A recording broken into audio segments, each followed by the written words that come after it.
আমডাঙ্গাতে কাসেম সিদ্দিকী ভাইজান বলেছিল আমি জিতলে হসপিটাল করে দেখাবো। ওনাকে তো এখন সোশ্যাল মিডিয়া দেখতে পাওয়া যাচ্ছে না, হসপিটাল কোথায় গেল, অথচ উনি জিতে বেরিয়ে এসেছে। আমি কাসেম সিদ্দিকী প্রশ্নগুলো করবেন তো আপনারা। পালন করতো, গোপালন করে বড় করতো, গরু বিক্রি করে তার কালো মেয়ের বিয়ের জন্য টাকা সঞ্চয় করতো, বাড়ি করতো, একটা 2 লাখ 2.5 লাখ টাকায় দুটো গরু জোড়া গরু বিক্রি করতো, একটা বছর 2 বছর পর একটা ভালো ইনকাম হতো, সেটাকে ধ্বংস করলো কে? বিজেপি। পুঁজিপতিদের সরকার চলছে, এর জন্য শ্রম কোটের বিরুদ্ধে আমরা লড়াই করছি না।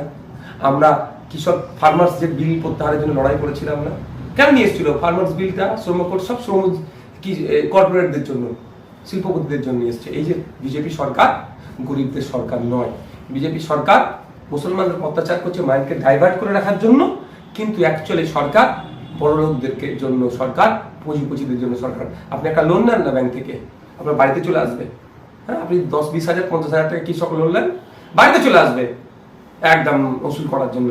আর কোটিপতি শিল্পপতিরা হাজার হাজার কোটি টাকা লোন নিচ্ছে, অল্প টাকায় তাদের আন্ডারস্ট্যান্ডিং হয়ে তাদের ছেড়ে দিচ্ছে, ঋণমুক্ত করে যাচ্ছে।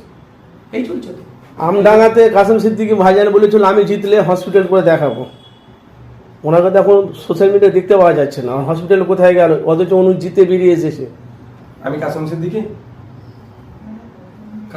প্রশ্নগুলো করবেন তো আপনারা, যে আপনি এগুলো প্রতিশ্রুতি দিয়েছিলেন কবে হবে, উনি উত্তর দেবেন।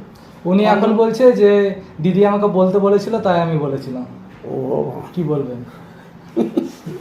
ওই জন্য বলেছিলাম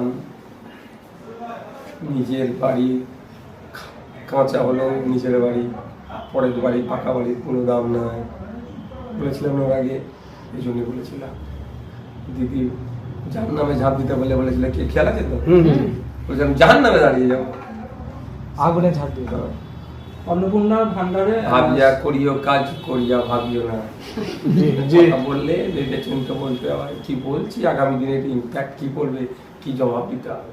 উনি তো আজকে যারা ক্ষমতায় আছে কালকে ক্ষমতায় না থাকতে পারে আগামীতে, সুতরাং ক্ষমতায় না থাকার পরে কি হবে সেটা ভাবতে হবে। Thank you.